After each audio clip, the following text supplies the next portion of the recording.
Every time we make a jerky recipe video where we hang dry jerky, the comments light up. Isn't that just biltong? That's not jerky. Congratulations, you just made biltong. And I get it. From the outside, dried meat just looks like dried meat. But today we're not gonna argue in the comments. We are running an experiment. We're making a full batch of jerky and a full batch of biltong side by side, same day, same kitchen, same meat, different methods. And we're walking through every single step to show exactly where the two processes are different. Because jerky and biltong are not the same thing. They solve the same problem, but they solve it differently. And by the end of this video, you'll know exactly how and which one's actually better. Biltong versus jerky starts now.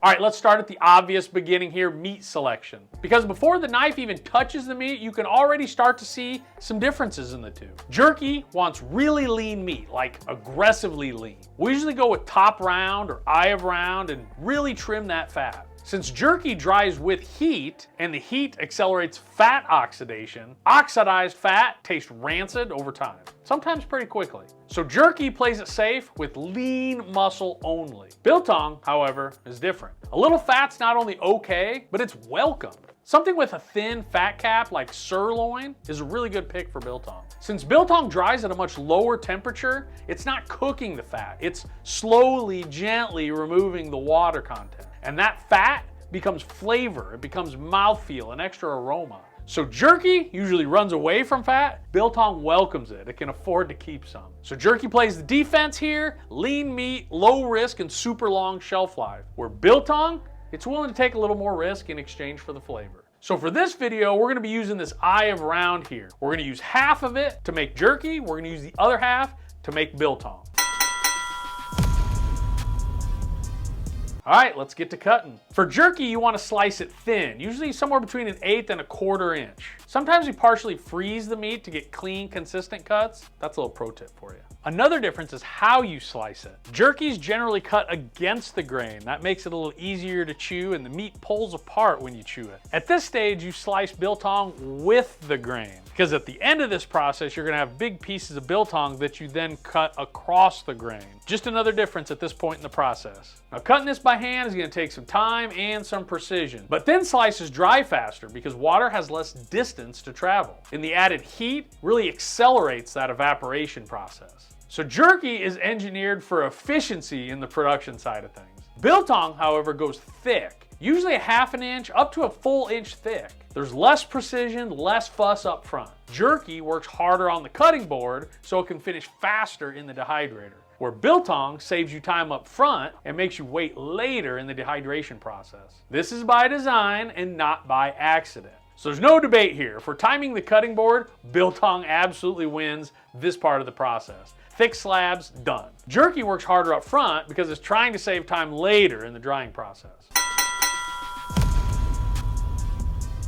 Now this is where they really start to separate. Jerky's usually marinated. For this one, we're gonna do a very basic jerky recipe here using soy sauce, sugar, some Worcestershire, and some spices. We're gonna mix all the ingredients together in a bowl, then mix it in with the meat really well so we cover all the sides. Then we put a cover on it and throw it in the refrigerator. This whole process takes about 15-20 minutes. Once it's in the fridge, we wait a minimum of 24 hours, sometimes up to 48 hours. You really want those thin slices of meat to have time to really pull all that salt and flavor inward. The salt moves in, it pushes some of the moisture slowly out. It's simple and efficient. But here's the thing, for maximum flavor infusion, you're not usually drying the same day. Biltong, by contrast, is not just marinated, it's cured in stages. First, you cover it in salt for about 3 hours. That salt draws moisture out through osmosis and begins lowering water activity immediately. After 3 hours, we wipe off the excess salt to control that concentration of flavor. Next comes the wet cure. Red wine vinegar, Worcestershire sauce, and a touch of honey here. Now the vinegar lowers that surface pH, creating an environment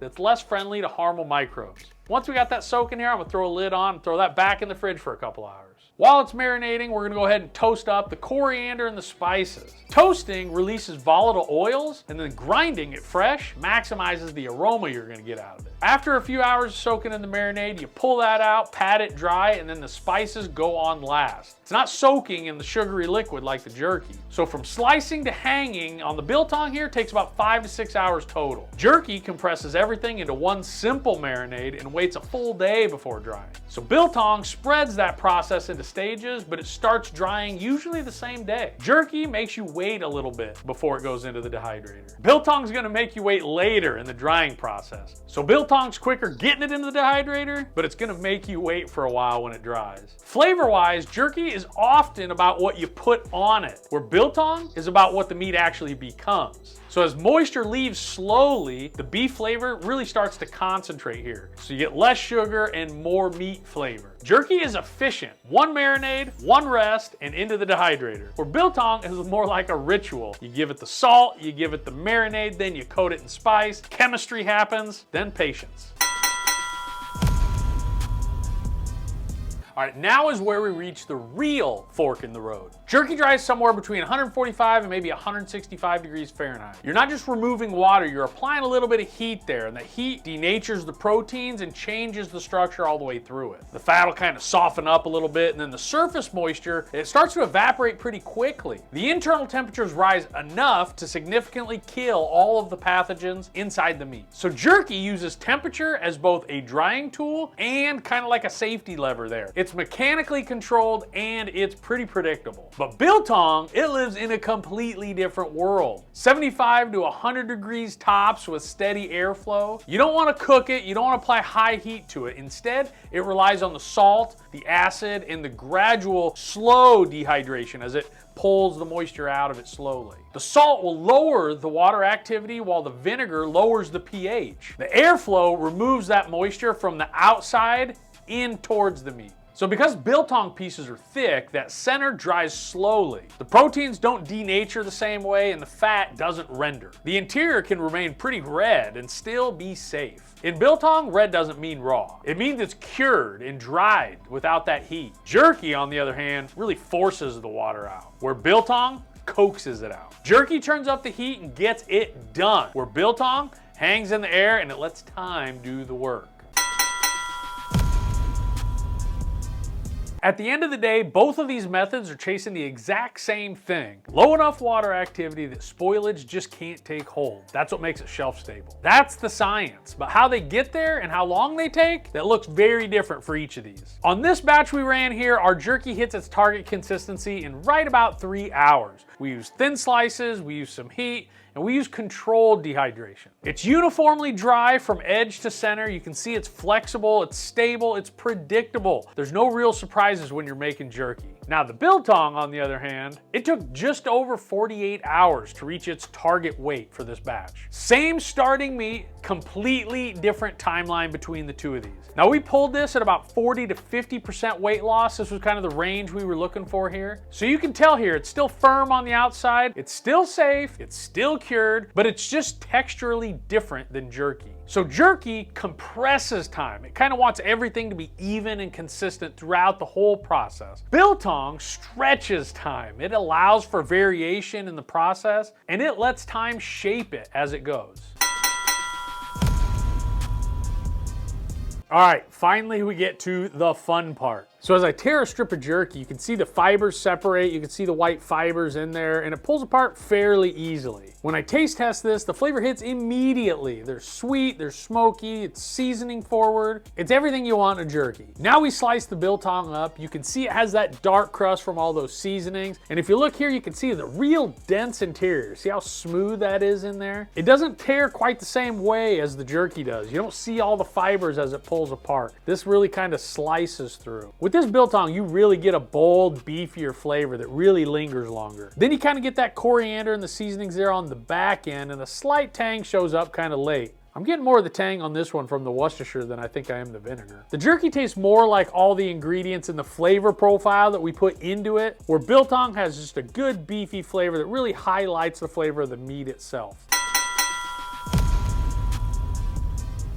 So, $1,000,000 question here, which one of these wins? If you want something fast once the drying starts, you want something sweet, smoky, and portable, jerky definitely is the way to go on this one. But if you want thicker slices and concentrated beef flavor, Biltong, hands down, is the real one here. Now look, I know I'm kind of sitting on the fence a little bit here, but at jerky.com, we say all the time, there is no such thing as the perfect jerky. There's only the perfect jerky for you. Some people want a softer jerky, some people want tougher jerky. Some people want sweet jerky, other people want a savory flavor. Some days I want a thick, beefy Biltong on a cutting board, that's all I want. And other days I want something sweet and smoky that I can tear apart when I'm cruising down the road. Honestly, neither one is better. They are different tools for different meat snacking moods. And if you're somebody who already makes jerky at home, trust me when I tell you, you need to give Biltong a try at least once. You might find a new favorite. Or maybe if it's not your everyday snack, but it's something you make once in a while. This is a different technique that you want to have. It's a different rhythm.